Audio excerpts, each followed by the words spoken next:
মা মা হলো মেয়েরা মায়ের জাত।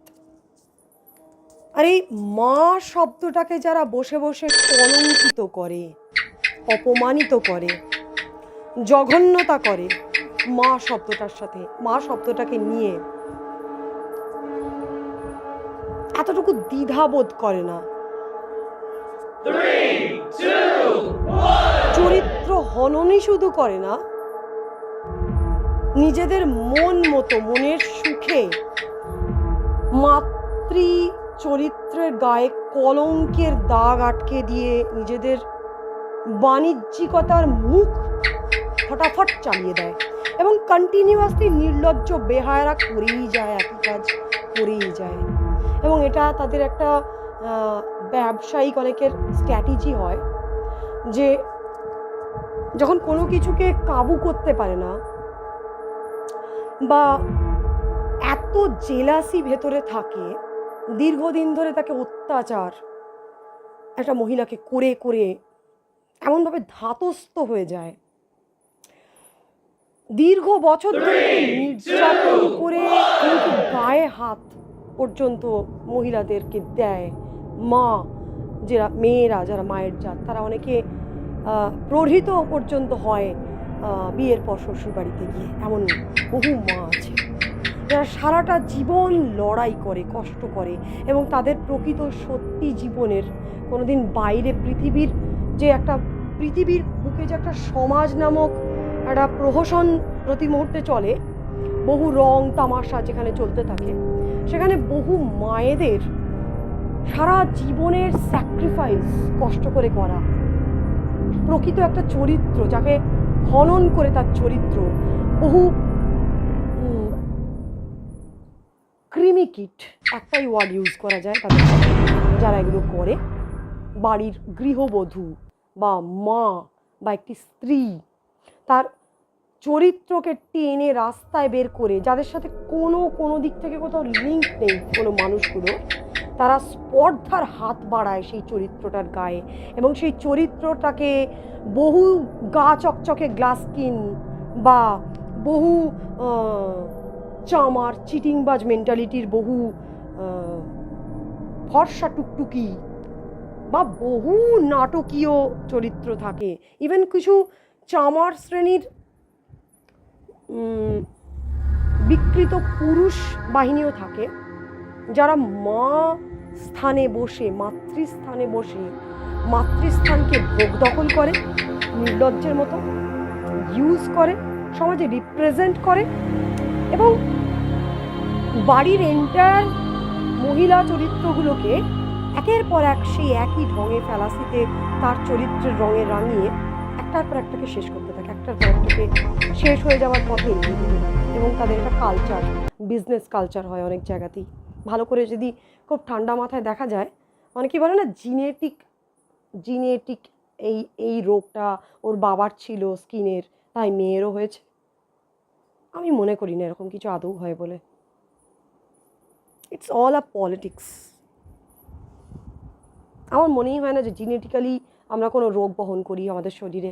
না আমার বাবার, আমি কথার কথা বলছি, আমার বাবার যেমন স্কিনের প্রবলেম ছিল, সেটা যদি আমারও পরবর্তীতে সেরকমই সেম বা আরও ভয়ঙ্কর কিছু বা আরও সামান্য কিছু হয়, আমি মনে করি না this is a genetic problem. আমার মনে হয় অল আর ফেক,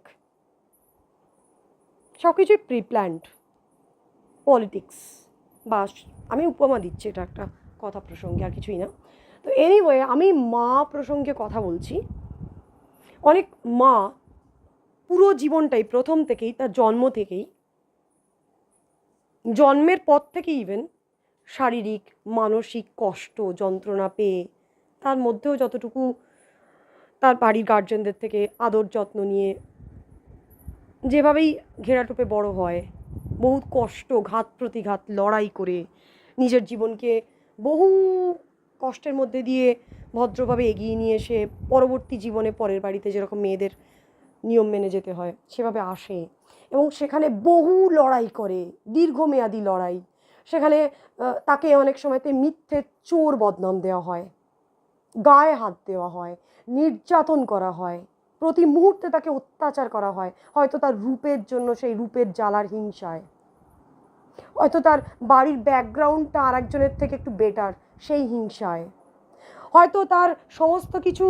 এবং এই যে বিকৃত সমাজে আমরা কথা বলতে পারি না, যে অসুস্থ, মূর্খ, অশিক্ষিত এবং কিছু বর্বর শ্রেণীর জঙ্গলিদেরকে বসিয়ে রাখা হয় চারদিকে। সেই জঙ্গলিরা আমাদেরকে হাঁটা চলা করতে, কথা বলতে দেয় না, কিন্তু খাবলাতে শিখিয়ে দিয়েছে। যাদের কুকুরকে যেরকম গলায় বকলেস পরিয়ে একটা খুঁটির সঙ্গে বাঁধা থাকে, আমার কাছে এই সমস্ত কুকুর ছাড়া আর কিছু শ্রেণী বলে মনে হয় না। যাদেরকে কোমরে দড়ি পরানো অবস্থায় বেঁধে রাখা আছে কোথাও, সে বন্দি দশায় পাগলামির নাটকীয়তা করে বসে বসে। মানসিক বিকৃতির শিকার কিছু বদ্ধ পাগল জঙ্গলি ভূতেদেরকে বসিয়ে সমাজ আমাদেরকে নিপীড়ন করায় অনেক সময়তে। অশিক্ষিত, পেটে এক পয়েন্ট কালি নেই, তবে হ্যাঁ কিছু হাতরে বুতরে কিছু বুঝতে শিখেছে, সামান্য কিছু মেন খুঁটিটা, এবং সেটা দিয়ে তারা ভালো টাকা পয়সা রোজগার করতে শিখে গেছে। কিন্তু আদৌ একটা অশিক্ষিত বর্বর জঙ্গলি, যাদের জন্য আমরা কথা বলতে, হাত পা নাড়তে, নিজস্ব ইভেন চিন্তা ভাবনা করতে পারি না, বসিয়ে দেয় কিছু মেশিনকে দিয়ে দিয়েছে তাদের হাতে। আজকালকার টেকনিক্যাল তথ্য প্রযুক্তির যুগে যেগুলো উন্নতভাবে মানুষ, এটা সামান্য কিছু, এত ইঞ্জিনিয়ার বললে আমার বাবা বলতে এই কথাটা ব্যঙ্গাত্মকভাবে হাসি চলে মনে পড়ে, যে আজকালকার দিনে তো অটোর তলায় ঢুকে মেশিন নাড়িয়ে অটোটাকে ঢার করে স্টার্ট করে দেয়, সেও তো ইঞ্জিনিয়ার রে। আজকাল তো সবাই ইঞ্জিন হাতে যার আছে চালাতে পারে সেই ইঞ্জিনিয়ার আজকের দিনে। এ আর এমন কী ব্যাপার? এদেরও সেরকমই, মূর্খগুলোর, জঙ্গলিগুলোর সেরকমই অবস্থা। হাতে কিছু মেশিন পেয়েছে, তো আপনার বসে মাইন্ডটা কী করে রিড করছে, কোথায় আপনার মাথার ওপর কী কথাটা ভেসে উঠছে, তাড়াতাড়ি গিয়ে একটা ডাং করে মেরে দিতে শিখিয়ে দিয়েছে, তো মেরে দিচ্ছে এসে কথা করে কিছু কথা বলে দিল, দিয়ে বুঝিয়ে দিল আমি তোকে দিলাম। দিতে শিখেছি আমি, আমার গভর্নমেন্ট আমাকে দিতে শিখিয়ে দিয়েছে, আমি একজন মহিলাকে ছেড়খানি করতে শিখেছি, এবং সেটা খুবই বাহবার জিনিস। এবং আমাদের আশপাশে এরকম পাগল বদ্ধ জঙ্গলিদেরকে বসিয়ে দেওয়া হয় কিছু মেশিন দিয়ে, যারা বসে বসে সবসময় মনিটর করে আমাদেরকে সুস্থ জীবনগুলোকে, এবং পাগলের পর্যায়ে নিয়ে যায়। নিজেদের যে অসুস্থতাগুলো ভরাভর্তি রয়েছে সেগুলো আমাদের উপরে চেপে অর্পণ করতে থাকে। ডিসগাস্টিং একটা সিচুয়েশান, অনেক সময় বরদাস্ত করতে হয়, যেগুলো কোথাও কোনো কমপ্লেন করে কোনো সুরাহা হয় না। তাই বোধহয় আমি এই মাধ্যম দিয়ে সকলকে হয়তো শেয়ার করলাম বলতে পারেন। আচ্ছা, মায়ের কথা থেকে আমি চলে যাচ্ছি। অনেক মায়েরা বহু এরকম জঙ্গলি জানোয়ারদের শিকার হয়। মায়েরা যেসব জঙ্গলি জানোয়ারদেরকে, মানে মৃত্যুর পরেও সে হতবাক হয়ে যাবে হয়তো, যেসব জঙ্গলি জানোয়ার আমার গায়ের উপর উঠে পড়ছে কেন, আমার জীবনের মধ্যে ঢুকে বসে আছে কেন, কে এগুলো জঙ্গলি জানোয়ারগুলো? এসব জঙ্গলিদেরকে আমি চিনলামই না বেঁচে থাকতেও কোনো দিন। মৃত্যুর পরে সব জানোয়াররা কোথা থেকে আমাকে নিয়ে টানাটানি করছে, আমাকে নিয়ে বিজনেস করছে বসে, আমার ফটো নিয়ে আঁকছে কেন বসে? এসব জানোয়াররা কারা? এই জঙ্গলিগুলো কারা? কোত্থেকে এলো? এই প্রশ্নগুলো অনেক মায়েদের মনের মধ্যে আসে। এবং এক একটা মা সত্যিই যা স্যাক্রিফাইস করে সারা জীবনে, এবং পৃথিবী থেকে থাকাকালীন অবস্থা থেকে যেভাবে নিগৃহীত হয়, স্বামীর জন্য স্যাক্রিফাইস করে, তার সন্তান জন্ম দিতে গিয়ে স্যাক্রিফাইস করে, সন্তান হারিয়ে যন্ত্রণায় স্যাক্রিফাইস করে, নিজের হয়তো যারা সহপাঠী সেখান থেকে মিথ্যের ঢিল পাটকেলে সে ব্যক্তিত্ব হয়তো কিচ্ছু পায়নি, সমাজের স্থান কোনো জায়গা থেকে তাকে জায়গা দেওয়া হয়নি, স্থান দেওয়া হয়নি, কোনোভাবে তাকে মানসিক কোনো যে শান্তি সেটা সে কোনো দিন তার সংসার জীবনে পায়নি, সম্মান পায়নি কোনো জায়গা থেকে। তাতেও সে যেটুকু নিয়ে ছিল সেটা পর্যন্ত কিছু লোভী, জেলাস, শয়তান বিকৃতদের নজরে আসে, যে দুটো কষ্টের ভাত আনন্দ করে সুখ করে খাচ্ছে কেন, সেটাকে পর্যন্ত নিয়ে তাকে বিকৃত করে, এবং বাইরের ভাড়া করা জঙ্গলিদেরকে ঘরের মধ্যে ঢুকিয়ে দেয়। সেই জঙ্গলিরা তাদের পার্টনার নিয়ে ও তথ্য প্রযুক্তির উন্নত যে টেকনিক্যাল ওয়ে সেটা দিয়ে সেই বাড়ির ভেতরে ঢুকে পড়ে, সেই মায়েদেরকে অপমান করে, তাদের সম্মান ইজ্জতকে বিকৃত করে টেকনিক্যাল ওয়ে দিয়ে, এবং মায়েদের চরিত্রের ওপরে দাগ কাটে। এবং কিছু বিশিষ্ট বক্তা, শ্রদ্ধেয় বলে যারা সমাজে নাকি গণ্য, যাদের কথার নাকি মূল্য বলে আছে বলে অনেকে দাবি করে, সেই সমস্ত আমিও বলবো এই সমস্ত জঙ্গলিদের সাপোর্টার তারা পর্যন্ত সেই মাকে এতটুকু ভদ্রস্থান দেয় না।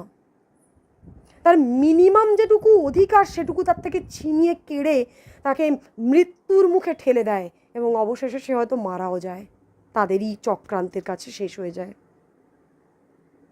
আমরা অন্দরে ঢুকতেই পারি না যে একটা নিষ্পাপ মা, নিরীহ নিষ্পাপ মা, যার হয়ে বলবার জন্য শুধুই তার সন্তানটুকু ছাড়া পৃথিবীতে কেউ নেই, সেরকম একটা নিরপরাধ নিষ্পাপ মাকে নিয়ে কি কি মানে জঙ্গলিপনা এবং বহিরাগত জঙ্গলি একটা গ্যাং কীভাবে নিপীড়ন এবং অত্যাচার করতে পারে এবং তাদের সেই বংশের প্রতিটা মেয়েকে একটু বয়সের সঙ্গে সঙ্গেই কীভাবে সেই জায়গাটাতে দাঁড় করিয়ে একই অত্যাচার করে যাওয়ার প্ল্যানিং করতে থাকে, তারই পর্যায়ে তারই মতন করে তাকে যেভাবে অত্যাচার করা হয়েছে বা শেষ করা হয়েছে সেই একই মিথ্যে ব্লেম দিয়ে। মানে এগুলো ভাবা যায় না। যাদের বাড়িতে কেউ নিজের মাকে বা নিজের মাতৃসমদেরকে এভাবে ধ্বংস হতে দেখেছেন চোখের সামনে, একমাত্র সে এই যন্ত্রণা বুঝতে পারবে।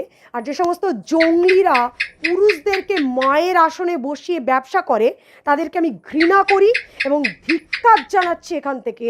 আমাদের এই অন্দরের ভেতর থেকে যে নোংরা গভর্নমেন্টের পাওয়ারকে ইউজ করে যারা বিকৃত পুরুষ শ্রেণীরা পর্যন্ত নিষ্পাপ মায়েদেরকে ব্যবহার করতে, বাইরের জঙ্গলি, রাস্তার জঙ্গলি যারা ঘরের মধ্যে ঢুকে পড়ে, অন্যের প্রপার্টি জমির ভেতরে ঢুকে পড়ে চোরের মতো এবং মায়েদের ওপরে চেপে গেড়ে বসে সে সমস্ত অসহায় মাগুলোকে, নিরপরাধ মানুষগুলোকে মিথ্যের রং যা ভাবা যায় না একটা গৃহবধূর ওপরে, তার চরিত্র হনন করে যা যা কিছু ব্যবসা করে, তাদের উপযুক্ত শাস্তি এবং শিক্ষা পাওয়ার অপেক্ষায় আমার মতো একটা মা, আমিও একটা মা দুটো সন্তানের, আমার মতো মা অপেক্ষায় থাকবে এই প্রকৃতির থেকে।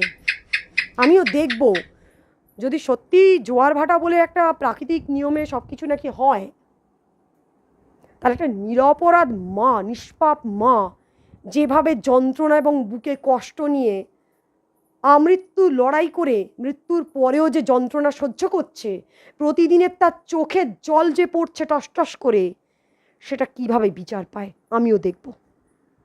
প্রত্যেকটি মাকে আমার নমস্কার, যারা পরিচ্ছন্ন জীবনযাপন করেন, সভ্যভদ্র জীবনযাপন করেন, নাকি পিতৃপক্ষের অবসান হয়ে মাতৃপক্ষের দেবীপক্ষের সূচনা।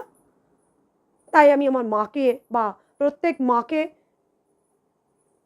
বিশেষত যারা সত্যি সত্যি গৃহবধূ প্রকৃত, একটিমাত্র স্বামীকে নিয়ে সারা জীবন যারা কাটিয়েছে, আমি যেমন মাকে দেখেছি, আমার সেই চলে যাওয়া পৃথিবী থেকে মা এবং সকল মায়েদেরকে, আমার মাকে মূলত আমি যেখানেই সে পৃথিবীর থাকুক না কেন কোনো এক জায়গায়, তাকে আমি আমার